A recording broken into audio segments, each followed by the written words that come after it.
Hi, I'm Steve, you, welcome to the video. Today I'm going to quickly run you through rank math, what it looks like, why I use it, and those sorts of things. So here I am in the back of the Digimark site. It is a WordPress site, and I'm using a WordPress site because that's what rank math works on. Hopefully you're not trying to put rank math on Wix or any of the other platforms. But yeah, moving on from there. So if I just go to posts, and then if I just edit in here, you'll see that up here, up the top here, there's these two things up here. So I've got rank math and then content AI, which I don't really use because there's GPT. But this is another feature of rank math. And then if I click into there, there's a number of different things. If you've used Yoast in the past, you're probably familiar with some of these things, but I'll just quickly go through for those people who haven't used Yoast. And just as a refresher for those people that have, because this is fairly similar to what you see in Yoast, but rank math has more features than this. So we'll go through this first. And anyway, moving on, you can set your focus keyword here. So this is my focus keyword that I've just whacked in there, just really quickly. Yeah, don't judge me. I haven't actually done any keyword research for that specifically. And then in here, you've got your title, your permalink, and your description. So the permalink is a fancy term for just saying what URL it's going to end up being like. So if I go to here and just click on here and go preview, oh no, it's not going to do that. If I go here, for example, this here is the permalink for my blog. And then if I go to this, for example, this here is the permalink for, or this part here is the permalink for this particular email, this particular post. Yeah, so what I put in here will appear up in this section here. You'll notice that I can't actually adjust this. I can only adjust this. It's outside of the scope of this video to tell you why that is, but it's, if you want me to do a video on how to actually do that, then let me know. But yeah, you can put your title in there. At the moment, it's just creating, it's just taking the title, putting a separator between the title and then the site name as well. So it'll be optimizing your law firm's landing pages for higher conversions, and then a separator, so usually a pipe. Pipe looks like this, and then it'll have Digimark on the end of it, but we're truncated here because we've got too many characters in here, so I need to adjust that. I can do that very easily. I just go in, delete that, and then put in the title that I want. This is probably getting a little bit long as well, but we do want this keyword to, generally speaking, be the same as the URL, the same as the keyword in here, which is what I've got here. And then a description. So you do want to put a description in here, otherwise it will just take from the start, or sort of a summary of what it thinks is the best way to describe the page. But as you can see here, it's just taken this part here. So yeah, you want to update these two things so that you've got more control. Down here, it's got various different things in here to change. Any crosses like here, you want to add something in there. But these are only guides. So here it's got keyword density, for example. So 0.13. I can't really justify keyword density. I've had pages that have ranked really well when I haven't paid attention to keyword density. When I have paid attention to keyword density, I've tended to over-optimize, and it has the opposite effect. So I don't really pay much attention to that, but yeah, it's here as a guide, and it's a reminder as well. So we need to add internal links to this content, which is definitely a good thing to do. You should definitely do that. Then there's title readability, content readability, etc., etc. So this is all pretty standard stuff that you would see in any other tool. I do like that you've got the robots meta on a different area. But the thing that I really like is this schema generator. So I can go in, I can create templates, I can import. So if I've got specific code that I've created, I can pull that in. I don't generally want to paste a URL in there, but I can create my own custom in here as well. So I can just add a property and put in what it is, what that property is, using schema.org, which is here. I mean, this is a little bit more advanced, but I do like that that is an option.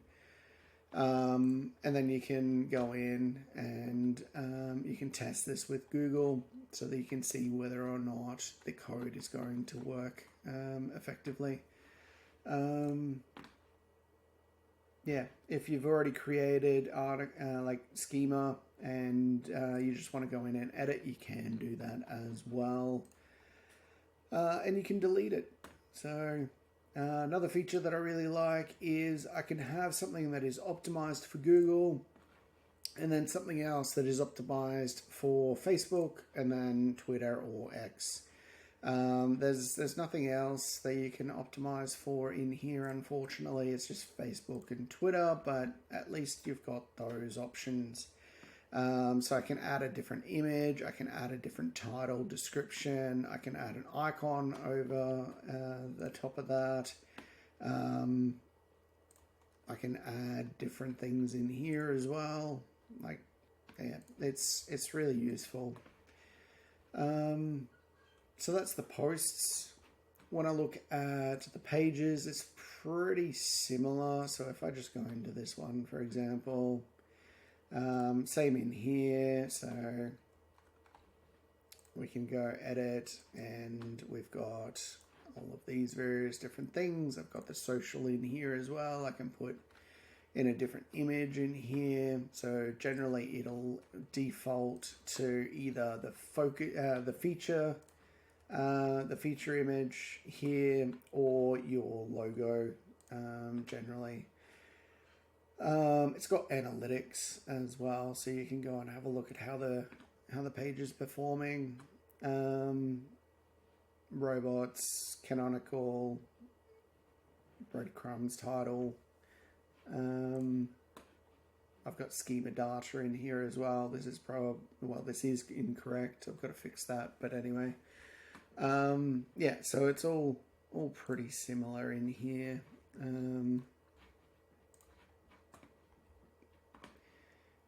In the plugin itself, so you've got all of these various different things. I am using Pro, but a lot of these are available in free. Like the 404 monitor, I'm pretty sure that's available in free. And then you've got redirections as well, which makes it really easy. It's really nice to use. Schema, I'm pretty sure, is a Pro feature, but you can have a templated schema in there, and it at least gives you an opportunity where you can have some sort of schema data in the back end. So schema data is basically where the robots get more information about your page by you presenting them with the structured data or the schema data. There's image SEO in here as well. I don't generally use it. It basically automates the task of adding the alt text. I prefer to add my own. That way I've got more control over it, but I can see the benefit of just automatically doing that. And then there's instant indexing. So it doesn't do it for Google, but it does it for being in the index. There's local SEO stuff in here. There's news, sitemap. Yeah, there's heaps of stuff in here that I haven't seen in a lot of other tools. In general settings, you've got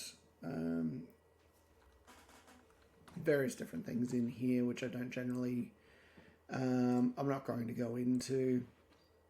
Breadcrumbs, you can add breadcrumbs. So as you can see here, I've added this here. And that's just taking this and then just pasting it into the page. You can enable, you can disable those if you don't want them, but breadcrumbs are pretty important from an SEO perspective. I mean, they're not as important as links or internal links or anything like that, but it does help with the navigation of your site. You've got Webmaster Tools, so if you're having trouble verifying Google Search Console, you just whack the code in here and away you go. There's your robots.txt in here. Not that you would generally use that unless you know what you're doing. Same with HT access, so you can go in and make changes to the HT access if you know what you're doing. It will break your site if you don't, so yeah. There is a table of contents, but this is only usable if you're using the Gutenberg editor. There's the content AI, so you can have a default country, default tone, etc. 404 monitor, so you can set this up as well. It's pretty decent. It's got Search Console and Analytics connectivity as well as AdSense if you're using it. I can send out an email report to myself as well, or any member of my team. Yeah. Titles, I can go in here and set everything to no index if I wanted to. I don't want to. Why would you ever want to do that? But I can have an open graph thumbnail. Well, development is where you would do that, but there's other ways of doing that. You can capitalize titles. You can add a open graph thumbnail. You can change this around so that it's with a large image or whatever else. You can add a custom image watermark in here and so on. Local SEO, you can add more information around. Like, all of this really is helpful for your maps listing, adding all of this information. I can add Facebook URL and that sort of thing in there. I just don't bother with that. Homepage is set to static, so yeah, not really much that we do in there. This is where you can go in and change how the archives are structured. You can disable author archive, so if you've got that pesky author page that is really important for some and not so important for others, you can actually disable that. You can no index it. I have. I'm just not interested in having that author page indexed. Simply because it's an untidy way of showing a whole heap of blog posts. Anyway, you can have like different ways of presenting the 404 title. Search results.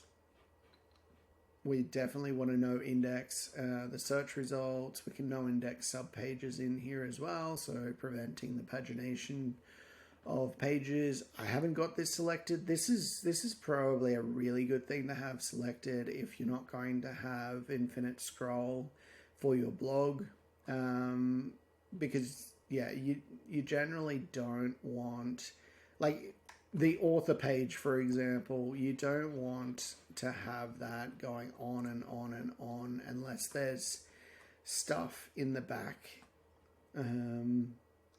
Like your blog would cover a lot of the topics that are in the author page. But anyway, you can no index single pages as well, single paginated pages. No index password protected pages, which I think you would want to do anyway. You can set these up. So you saw this in the post section, so I can just change this to whatever I want in there as well. I can set the excerpt to something else. I can change the schema type to something else. I can set the schema template in here a little bit as well. Same with pages, attachments, we're not really interested in. Projects, you can do that as well. Categories, you can set category titles, and it's not in here that you no index there. That's right, it's robots.txt that we do that. You can no index your tags, you definitely want to do that. Yeah. Sitemap. Here's the sitemap. Really important that you take that, put that into Google Search Console in the sitemaps area.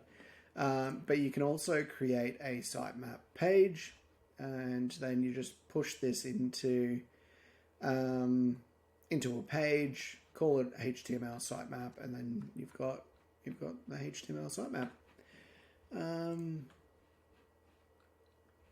Yeah, these are all the different sitemaps that you can have. You can even have a local sitemap if you really want to. Instant indexing, you can put stuff in here, so just submit URLs. Schema templates, you can add specific templates for specific pages. 404 monitor, so it is what it sounds like. It monitors for 404, page not found. SEO analyzer, I prefer Screaming Frog, but this will go through and analyze that. Competitor analyzer, you can go in here and start analyzing that as well.